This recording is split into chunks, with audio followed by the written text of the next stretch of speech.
Emotions. We all have them. But does this album capture emotion? The album, Pink Floyd's The Wall.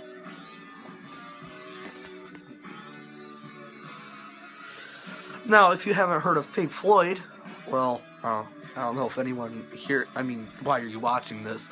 Pink Floyd is one of the greatest bands of all time. Influential beyond belief.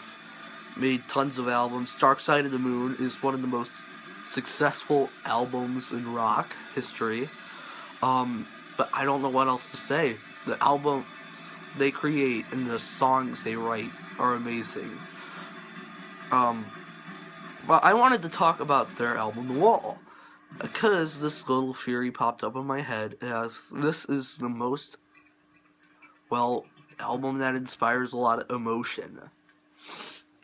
Sure, you have albums like Berlin by Lou Reed, where it's very sad, but this takes everything you could have. I'm not saying it's the saddest album, I'm not saying it's the meanest album. I'm just saying it captures emotions the best. Hatred, love, just every single emotion I can think of. Happiness, mystery, and it's all through different songs.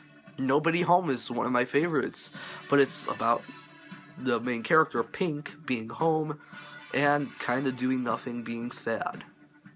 Doing nothing, watching TV.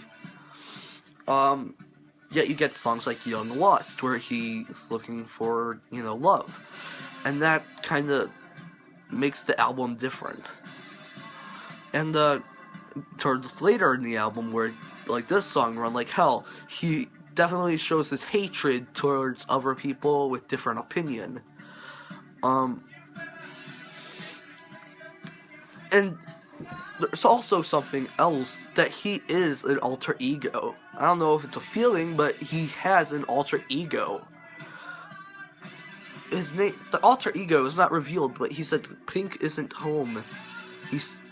Pink isn't here, or it's like in the Flash part 2, he says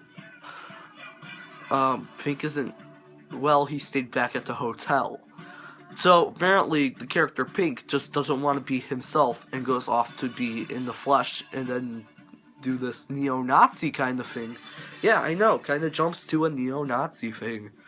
The Walking Hammers could be a swastika or something like that, but we're not on that. I'm just saying, this captures most emotions.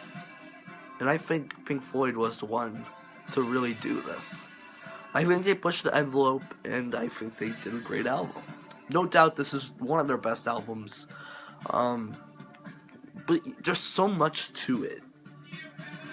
The beginning, there's more of a mystery of what is he talking about? Enjoy the show.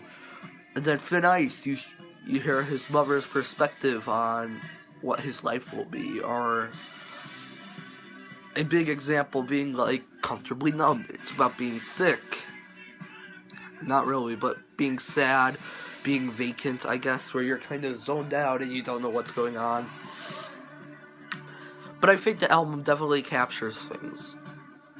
The only reason I brought this theory up, because one of my favorite songs, The Trial by Pink Floyd, just came to my mind.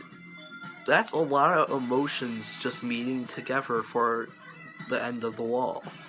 Again, The Wall is an emotional barrier. I don't know if I said this.